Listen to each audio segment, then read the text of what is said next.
Olá, meus alunos do primeiro ano do ensino médio. Hoje, a nossa aula de filosofia é no período da Idade Moderna. A gente vai falar sobre a filosofia iluminista, mais especificamente sobre o iluminismo. Quando a gente fala do iluminismo, a gente fala entre os séculos XVIII e o século XIX, mais conhecido também como século das luzes. Como assim, professora? Séculos das luzes é a questão do conhecimento, do saber filosófico, da separação que a gente vai ter agora, nesse momento desse pensamento iluminista, da qual vai criticar o antigo regime, que seria esse antigo regime, o Estado absolutista, o Estado monárquica, que era governado pelos reis, essa monarquia que era presente nesse modelo antigo que a gente tinha, que veio durante a Idade Média até o início da Idade Moderna. Então, era uma crítica também que eles faziam a esse modelo desse antigo regime, desse controle. Uma crítica também feita à Igreja Católica por controle desse conhecimento, do pensamento das pessoas.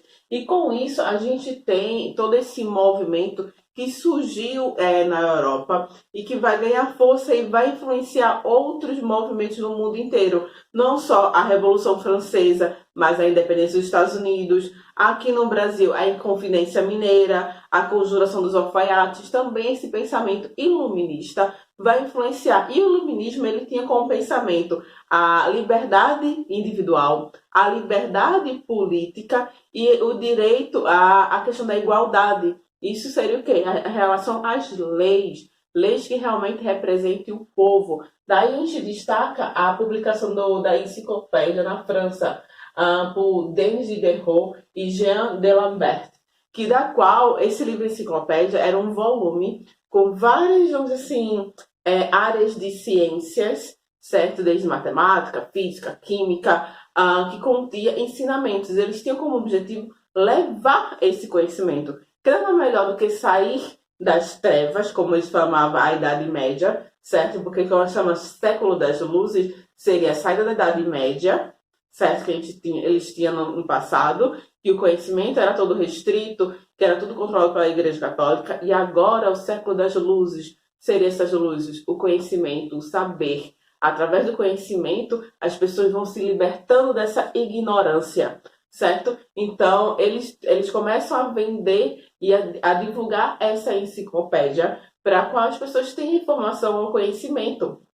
Então, nesse momento, a gente percebe que a mudança de pensamento que a gente vai ter. Daí a gente destaca alguns filósofos iluministas que vão surgir nesse momento. A gente tem Voltaire, que defendeu a razão. Ele defendeu a razão a todo que custo. O homem usar a razão para buscar essa liberdade, certo? Essa liberdade individual. Ele vai criticar muito a questão do fanatismo religioso, desse controle absolutista, desses reis, certo? Ele vai criticar muito isso. E uma das suas frases ele coloca: o homem tem que falar, mesmo que seja muitas vezes meio que essa fala seja ignorante, mas ele tem essa liberdade, esse direito. E daí vem uma das mais famosas frases de Voltaire: posso não concordar com nenhuma das suas palavras que você disse, mas defenderei até a morte o direito de você dizê-la.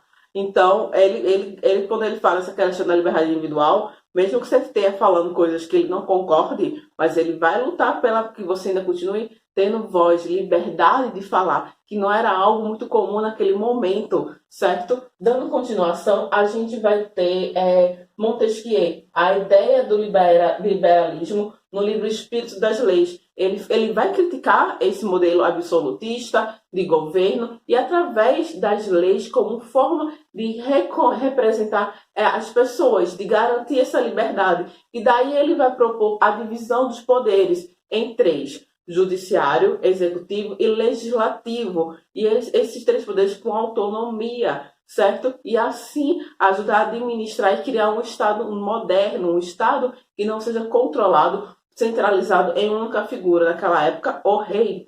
E continuando, a gente tem Jean-Jacques Rousseau. Jean-Jacques Rousseau, ele na sua obra O Contrato Social, ele fala que a sociedade, a gente tem uma esfera maior que representa a sociedade, que nesse caso seria o rei. Mas a gente não pode ficar preso a essa figura desse governante. Então, como é possível a gente conjugar essa liberdade individual, coletiva das pessoas, que a gente tem uma figura centralizadora. E daí é bom firmar um contrato para que esses homens tenham direito a ser livre de sua liberdade. E ele coloca assim: o homem nasce livre e por toda parte encontra-se aprisionado. Então, por toda parte que o homem nasce, por toda parte que o homem vai, sempre vai ter algo que vai prender ele, desde uma instituição religiosa, um Estado vigente que vai privar ele da sua liberdade. Então, é uma forma de ele ter essa essência dessa liberdade plena. É interessante que ele tenha, que afirme esse contrato social, esse acordo entre o Estado a sociedade, e os cidadãos em si, certo? A gente também, como a gente viu dentro de Diderot, Jean Lambert, com a questão mais da enciclopédia, então você observa que esses pensadores iluministas, nesse momento, eles não só vão trazer um olhar diferenciado e um pensamento, uma ruptura de pensamento, um pensamento que eles tinham, que naquela época era vigente, do Estado centralizador, da figura do rei, e agora essa crítica não só ao modelo político, mas também à religião. Então você tem nesse momento do iluminismo essa iluminação das ideias, do pensamento, principalmente da qual valorizar a liberdade individual do homem e principalmente do pensamento através do uso da razão. Eu vou ficando por aqui. Vocês vão ficar com a ficha tanto com o assunto tanto com a atividade. Qualquer dúvida em relação ao conteúdo, vocês podem me perguntar enviando mensagem no WhatsApp.